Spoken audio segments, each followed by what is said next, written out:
Hello வணக்கம் and welcome to cricket Indians Tamil channel. இந்த வீடியோவில் நம்ம அதை பற்றி பார்க்க போகிறோம் அப்படின்னா, பும்ராக்கு ஏற்பட்ட இன்ஜுரி என்ன நடந்தது, ஸோ அந்த இடத்துல கேப்டன்சியில் ஏதாவது ட்விஸ்ட் இருக்கா லாஸ்ட் மினிட்ல அப்படிங்கிறத பார்க்க போகிறோம்.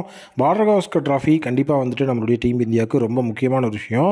இந்த பார்டர் ட்ராஃபியை 4-0 அப்படிங்கிற ஒரு கணக்கில் கண்டிப்பாக நம்ம வின் பண்ணி ஆகணுங்கிற சுச்சுவேஷன் இருக்குது. 4-1 அப்படின்னு கண்டிப்பாக நம்ம வந்துட்டு 4 மேட்சை வின் பண்ணியே ஆகணுங்கிற சுச்சுவேஷனில் நம்ம இருக்கோம். ஸோ அந்த இடத்துல வந்து பார்த்திங்கன்னா ஃபஸ்ட்டு டெஸ்ட்டில் கேப்டன்சி அப்படிங்கிற ஒரு விஷயத்தில் ரோஹித் சர்மா இல்லாதனால பும்ராவை கேப்டன் அப்பாயின்ட் பண்ணியிருந்தாங்க. பட் ஆல் ஆஃப் சடன் இப்போ பார்த்தீங்கன்னா பும்ராக்கு ஷோல்டர் இன்ஜுரி ஏற்பட்டுறதுக்கு எங்கே அப்படின்னு வந்து பார்த்தீங்க அப்படின்னா, ஸோ இன்றைக்கி வந்து பார்த்தீங்கன்னா நம்மளுடைய பும்ரா வந்து நெட் ப்ராக்டிஸ் செஷன் அப்படிங்கிற ஈடுபட்டு இருந்தார்.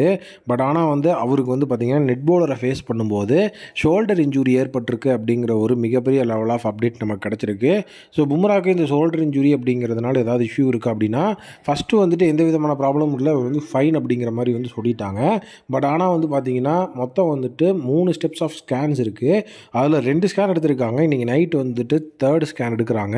அந்த 3rd ஸ்கேனில் வந்து பார்த்திங்க அப்படின்னா இந்த ஷோல்டர் இன்ஜுரியோட ஒரு பிளேயர் ஸோ உள்ளுக்குள்ளே பிளேயிங் லெவனில் ஆடும்போது ஸோ அவங்களுக்கு வந்து மறுபடியும் அந்த இன்ஜுரி சீரியஸ் ஆகிறதுக்கு வாய்ப்பு இருக்குது அப்படிங்கிற மாதிரி ஒரு அப்டேட் வந்தது அப்படின்னா, ஸோ பும்ராவோட இடத்துல விராட் கோலி கேப்டன்சி அண்டர்டேக் பண்ணுறதுக்கு நிறைய வாய்ப்பு இருக்குன்னு சொல்லப்படுது.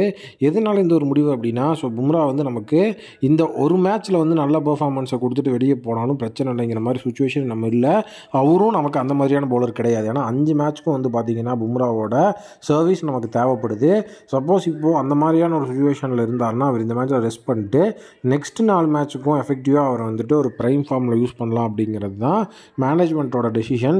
விராட் கோலி டெஸ்ட் கேப்டன் அப்படிங்கிற விஷயம் வரும்போது நமக்கே கூஸ்பம்ஸ் ஆகும். ஏன்னா வந்து பார்த்திங்கன்னா இதே ஆஸ்திரேலியாவை கதறவிட்ட பிளேயர் தான் விராட் கோலி. ஸோ சப்போஸ் இன்றைக்கான ஸ்கேன்ஸோட ரிசல்ட் நெகட்டிவாக இருந்தது அப்படின்னா ஸோ கேப்டன்சி விராட் கோலிக்கு போக பார்க்குறதுக்கு வாய்ப்பு இருக்குது. பட் ஹோப் அதெல்லாம் எந்த ப்ராப்ளமும் இல்லாமல் கண்டிப்பாக பும்ராவோட அந்த ஒரு ஸ்கேனில் எந்த ப்ராப்ளம் இல்லைன்னு ரிசல்ட் வந்து அவரே கேப்டன்ஷிப் பண்ணணும் அப்படிங்கிறது தான் ஸோ வந்து எல்லாரோட ஒப்பீனியனாக இருக்குது. நீங்கள் என்ன நினைக்கிறீங்க அப்படிங்கிறத கமெண்ட் செக்ஷனில் மறக்காமல் கமெண்ட் பண்ணுங்கள்.